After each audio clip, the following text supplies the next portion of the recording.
Previously on Batman. I've got my top 10 list. Listen, buddy! You made me lose my concentration! Stop firing, you fools! Scarecrow's gonna do something. Jonathan Crane is in his cell, and he's been there ever since. They're fighting and punching, and he says, let's see who you really are, and tears off the mask. And he's like, oh my god, Barbara, if I had known. And she said, would have made a difference, Gil. Batman and Robin versus a little girl, but it's not a little girl, it's a grown woman. We were watching that! Wow, yeah, stuff. Great.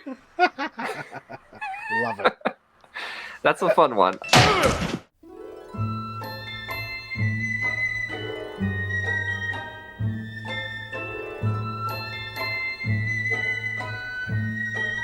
Now, we are officially in the thick of it. So, let's see what we got here. Number 5 is the only New Adventures episode that I have on my list.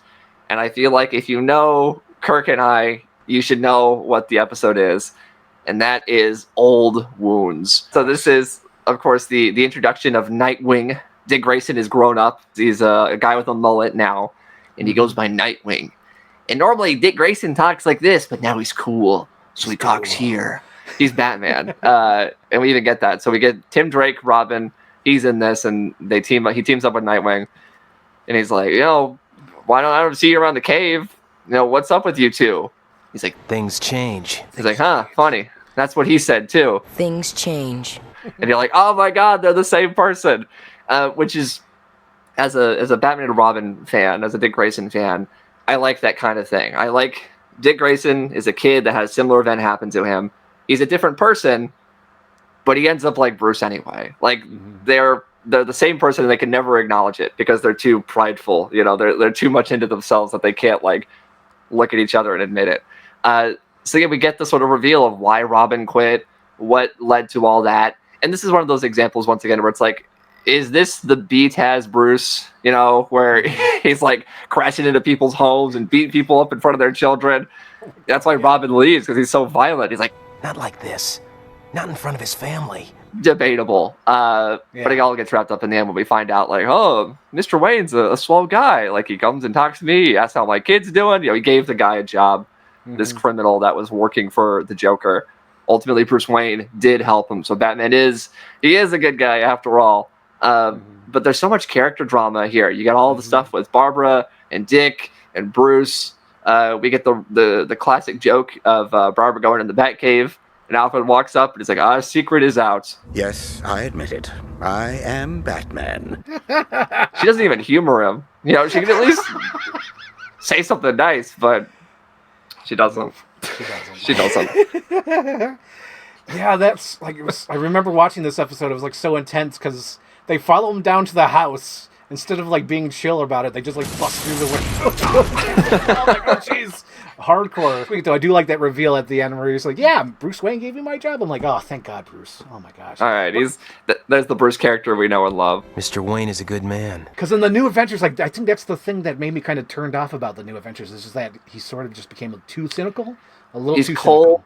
He's a little detached, and part of that is I think the performance as well. Like I can fully understand that Kevin Conroy probably had to change it. It's sort of Dan Castellaneta, Homer Simpson thing. Yeah, the strain on the voice. Yeah. So, shut up, boy. He couldn't do that anymore, so he had to change it. So like changing it to because BTAS has such a gravel to it and has such an energy. Come into the light. That Batman voice. I am vengeance. Versus like New Adventures is where we get this voice where it's everything sounds the same from like exactly. It's that for like Justice League and the Arkham games. I've heard his voice a few times in my life, so I know what it sounds like. They gotta get you. Get Anthony here. That was spot Make me do Dick Grayson too. I don't believe it. So like there's that change in character, but I mean this is the episode that I've quoted 1,000 times. Things change. I changed. The game's over, Batman. I quit. Iconic. It's just cool to see the character development happen for the character, because obviously with a fairly sort of like normal television show, it's meant for weekly adventures. Like our Clock Kings, our baby dolls. Like you do a story and then you move on. So it's rare we get to kind of see where characters go. How did they change? What happened to them? and we get to see Dick Grayson change. I changed. That's why it's the only New Adventures one on here. I'm not a huge fan of New Adventures. I'm not a huge fan of the redesigns, but this one it takes a character that I like and does something with them. Yeah. I shouldn't have come here. I'm sorry. Gotta work this out on my own. I'll call you later.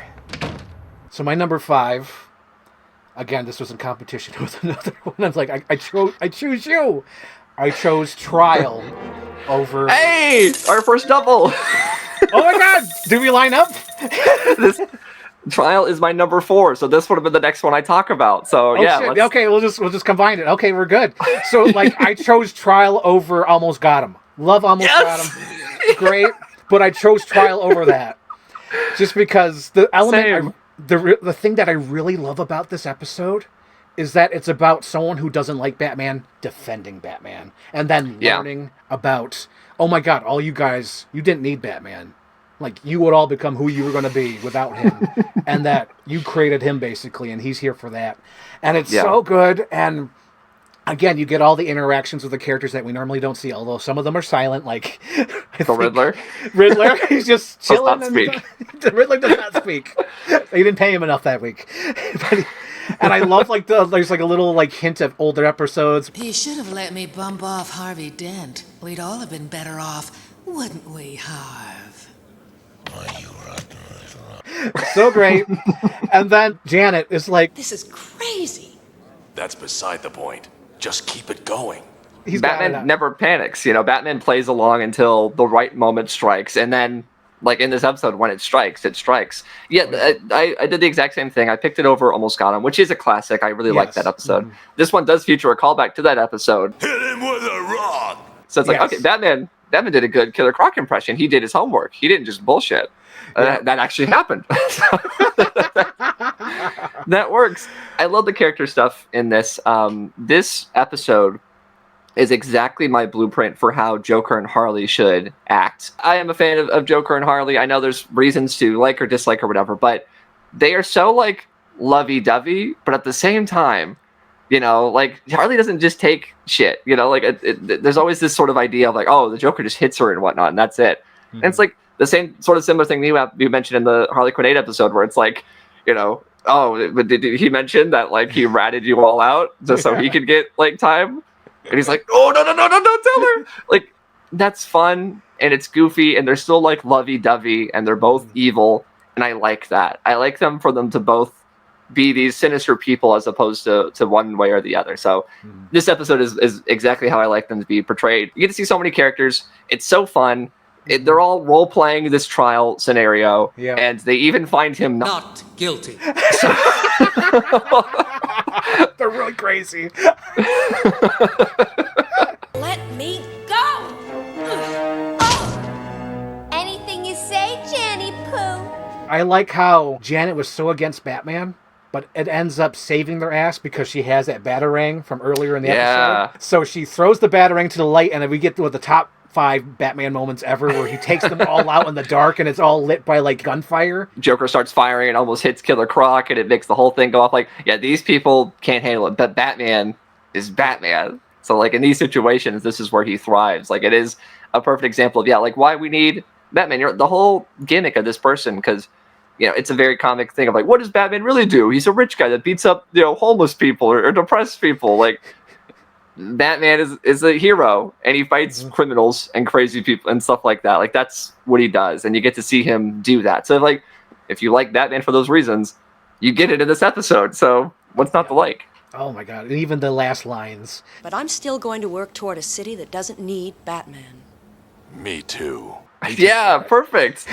that sums up Batman perfectly. Like, absolutely. That's all, folks. What was your number 4? Because this was my number 4. Okay, your number 4.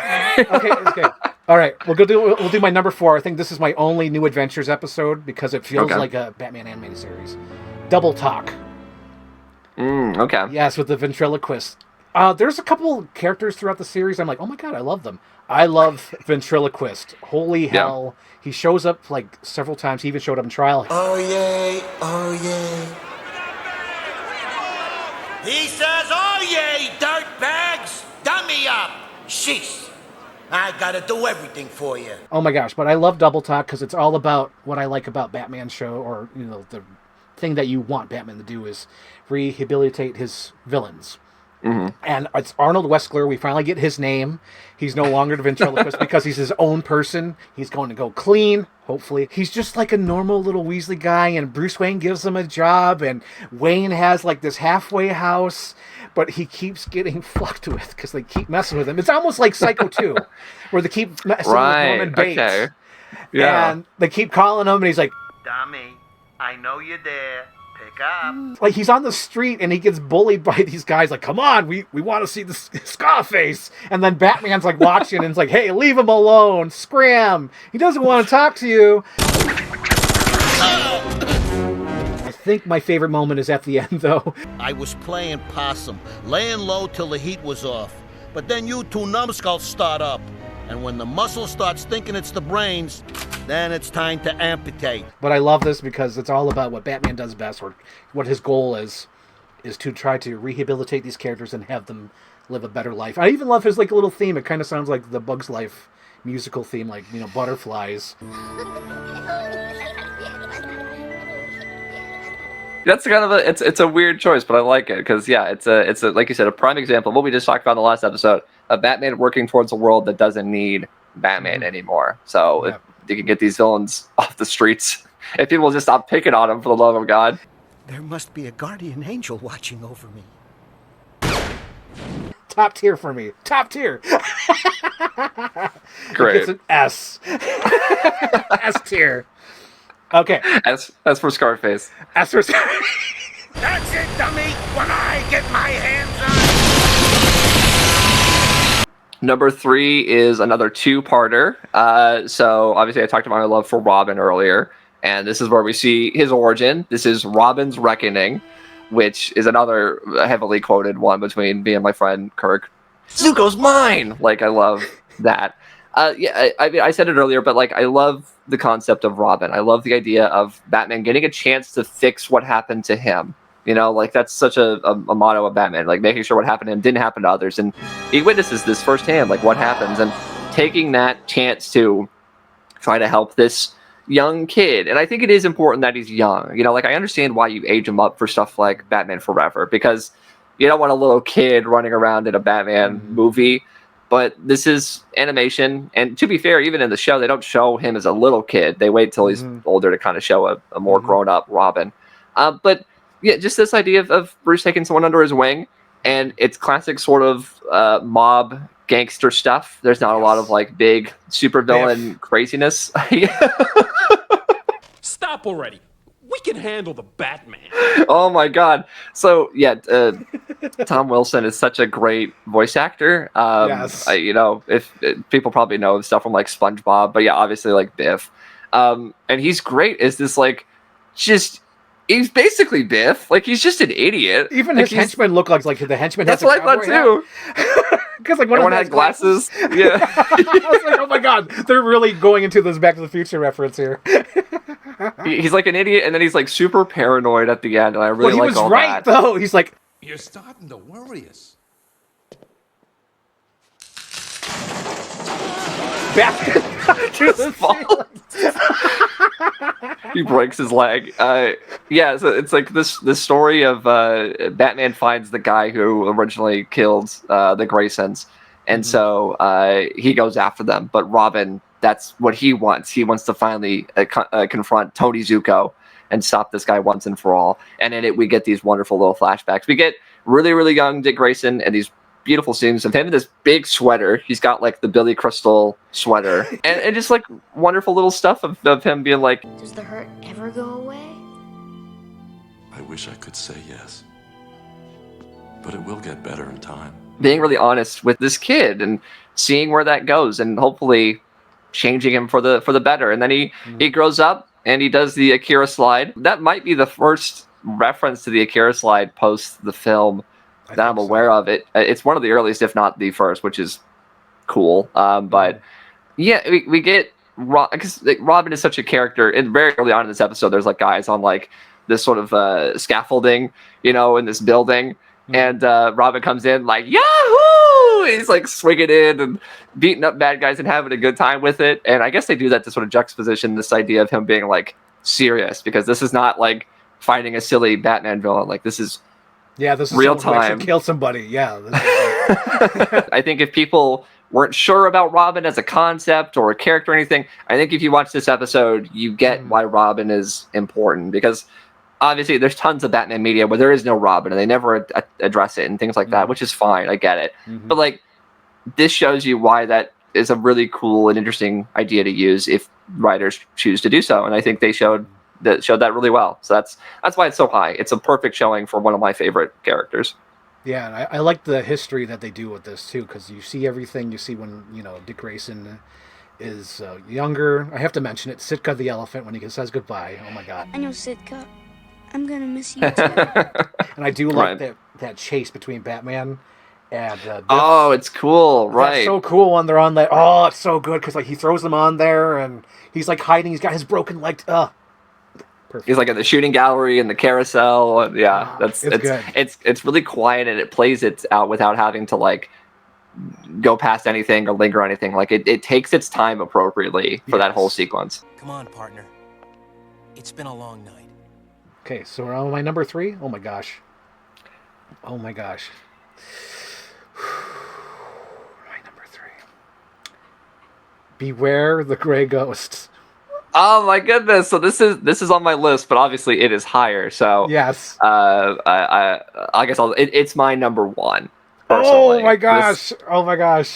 But we'll go ahead and talk about what makes Beware the Great Ghost so special, because it is a very special episode. If it's your number 1, let's wait for your number 1. I'll just skip to my number 2. We'll do that. Okay. Yeah. All right.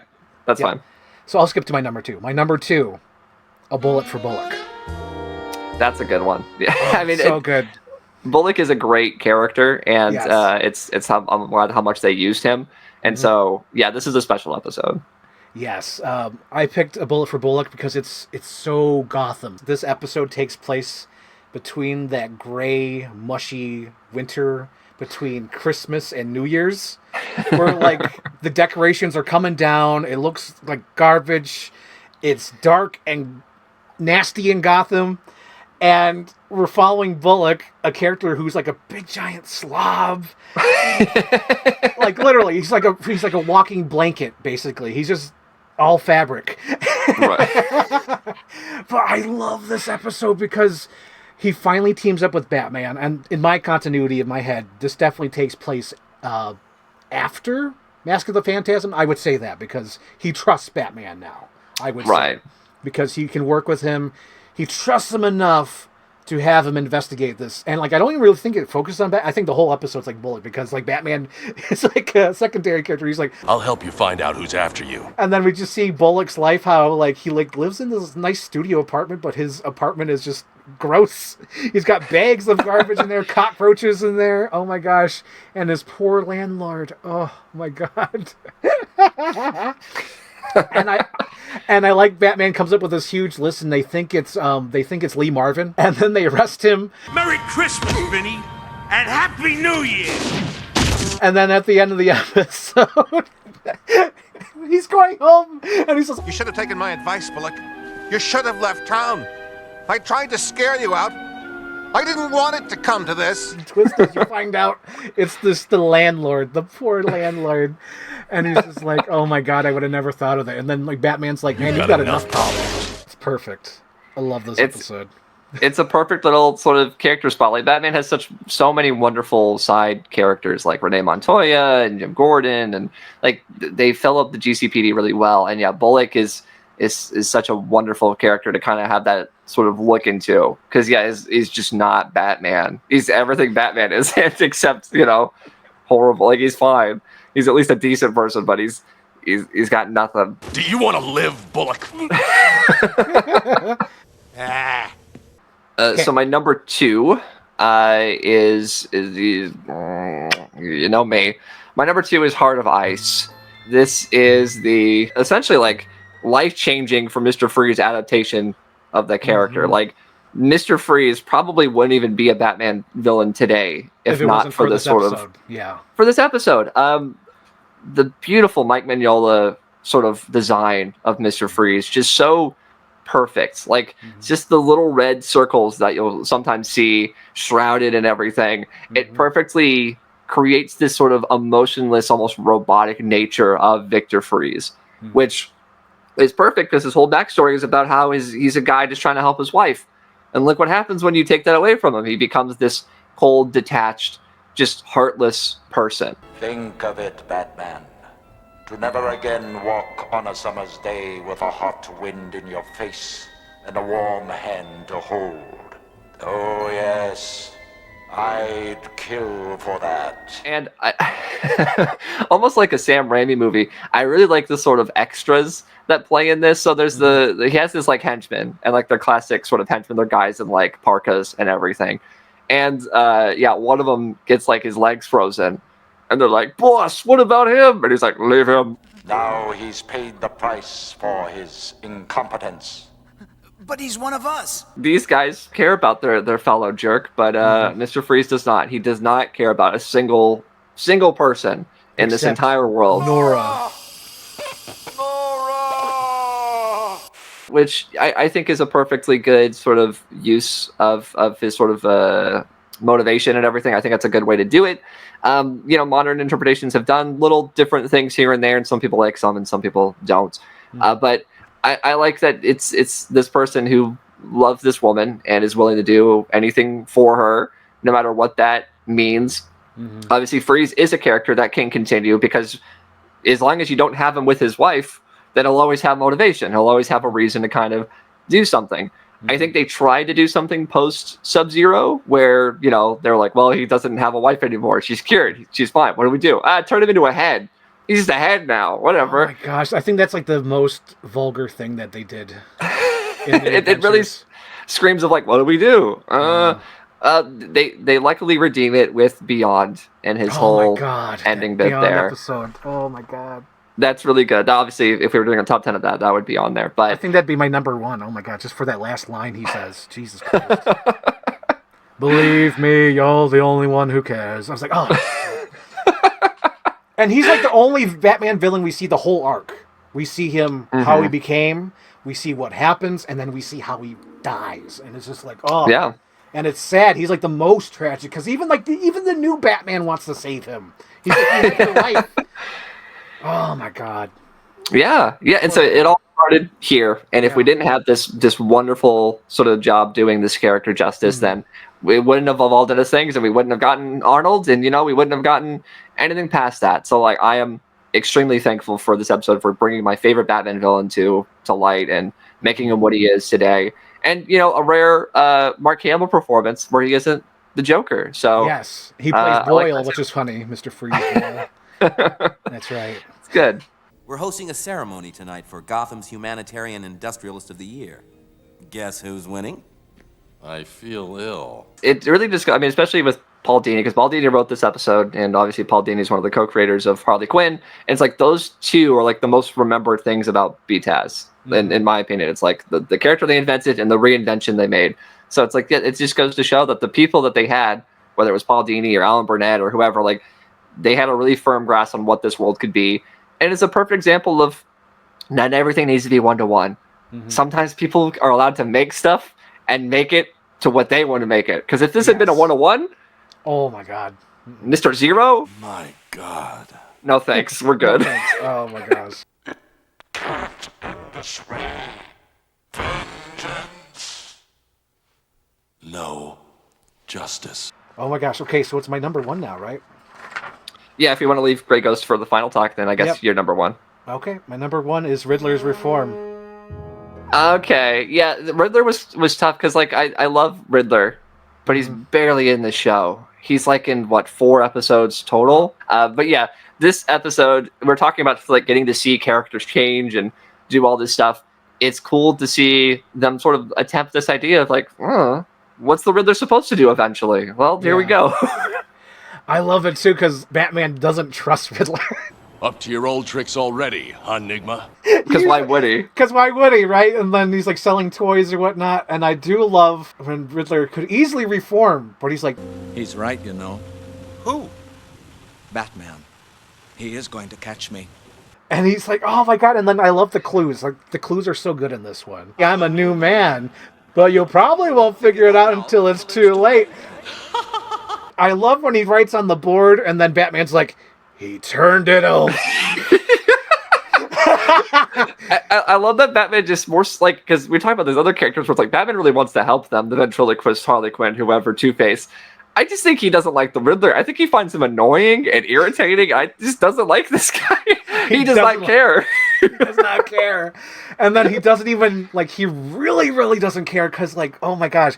So he draws the Riddler out to finally cross the line, and then he freaking hides in that safe and then doesn't tell Riddler how he got out of it. And then Riddler just goes insane. I have to know! I have to know! Tell me, I have to know! And of course, I have nostalgia for this because it was one of the ones on the VHS, because there's only like 3 episodes of Riddler, so of course they're going to have the other one and then this one. But like this one, I just love this episode. It's so good. I love how he tries to make Batman look foolish with the little toy with the doors opening. Riddler could have any woman he wants, so they're all thrown at him. But Batman, he's the only one worthy of the game. He's like, I need Batman. We need to do this. Let's figure this out. And then Batman's like, I figured you out. You're easy.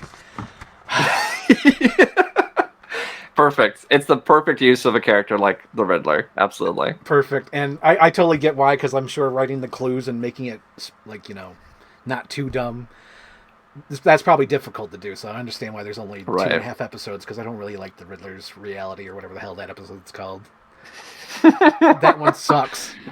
Sucks! Somebody tell me! Do you hear me? Somebody tell me how he did it! I have to know! I have to know! Let's talk about the number 1. Yeah.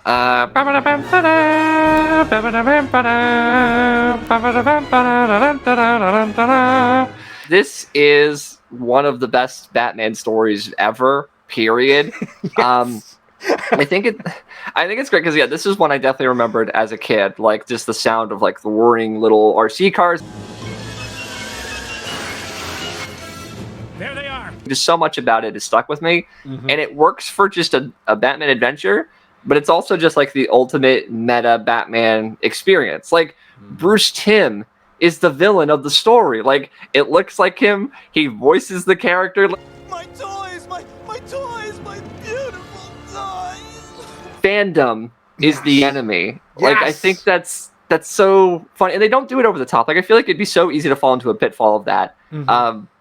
You know, I feel like there's definitely modern stories out there that try to poke fun at fans and they don't get it right. But this shows there's so many different worlds of it. And I mean, I'd watched this episode a couple years ago when Kevin Conroy had passed. And I mean, it's just, I know obviously the story itself doesn't have to hold on the voice acting, but like it's impossible to watch the story now and not feel something. Because it's like, you know, we're doing this because that's the thing.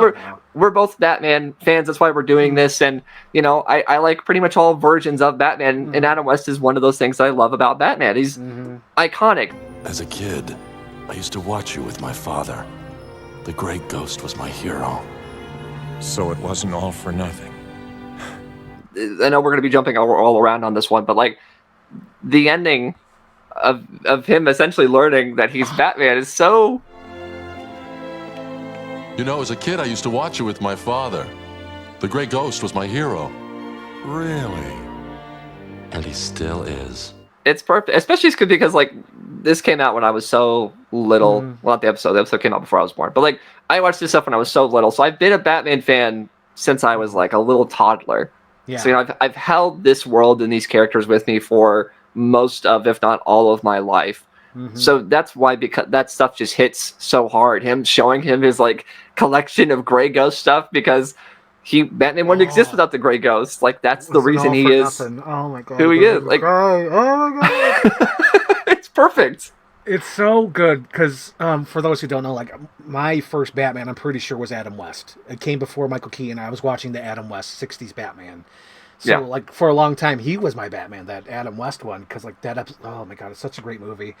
And then seeing this and just seeing them interact, and then like it clicking in my head, like, oh my god, they're both gone now. Like they're both gone, and it's great that they were able to have this moment, and it's so meta because it's the history of Adam West. It's the history of Kevin Conroy, and like that now, and it's just, and the conventions are more popular, so at the end it even hits that level, and it's just like, oh my god, all the stuff of him like selling his stuff back, like it's like I'm happy to buy this stuff, but Grey Ghost stuff just doesn't sell, and it's like on clearance. And then when he goes back to his apartment, it's all back because Bruce Wayne is like, I'll pay the money to put all his shit back. Like, I need the Grey Ghost to be real.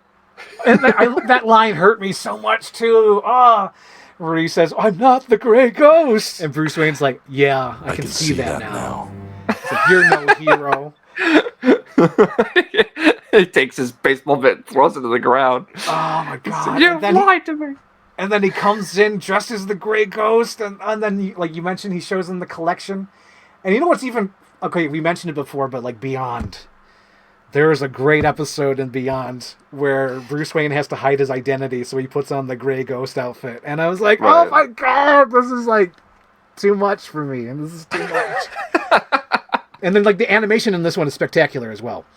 Yeah, like the burning Gotham and like the bombs and like the little race cars going through the alleyways. It's amazing that they made something so special. Well, it was definitely special at the time. They were telling the story of Adam West and how he was treated in Hollywood and what it, basically taking Zorro and replacing him with their own character. But it just gets more and more important as the years go by, which you wouldn't really expect. You wouldn't be like, oh, it's so much more important now, but it really does. And it makes you appreciate the character of Batman as this fictional hero and what he means to kids. And, even if they're just a character on television, they can mean something to someone. They can inspire and they can do this and that, and they can actually have an impact on everyday people's lives, whether they know it or not. And, that might put a lot of responsibility and pressure on fictional characters and the people that play them. But at the same time, it's just a heartwarming story. Yeah, because you never know whose life you're going to change, or if like they needed that episode or show or character at that moment in their life. Oh my god, it's a great episode. It's just wonderful. Like that's why I'm like let's not discuss it now. We got to save that for last because of how much it means and like what it represents to like the whole like Batman mythos. Like you said, this is like top tier Batman everything. Yeah, it's wonderful. But yeah, so that's it. That's it.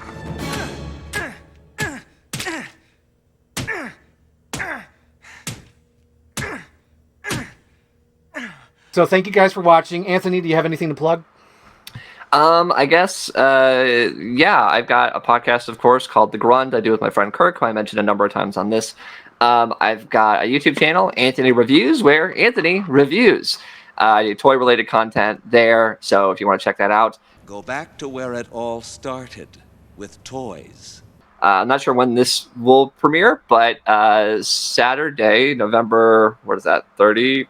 The 30th, Saturday, November 30th, whether this is out before then or after, check out my YouTube channel for a big retrospective of a DC toy line where I talk about waves of figures. And I try something a little bit different with this one. We'll see how it works. And so if you like hearing me talk about Batman and his pals, check it out. So thank you guys for watching, and maybe you'll see me and Anthony again in the future talk about Batman again. Possibly. Maybe. We'll see how this goes.